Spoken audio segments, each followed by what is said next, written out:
Welcome back to another technical deep dive here in the debug zone. Today, we're tackling a big question and breaking it down with insights from other users. Hopefully, this clears up some misconceptions and helps you get the answer you need. So buckle up, stay a little curious, and let's jump right in.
And that's a wrap.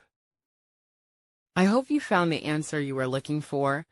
If you did, take a second to hit that subscribe button. It really helps out. And let me know in the comments which solution worked best for you. See you next time in the debug zone.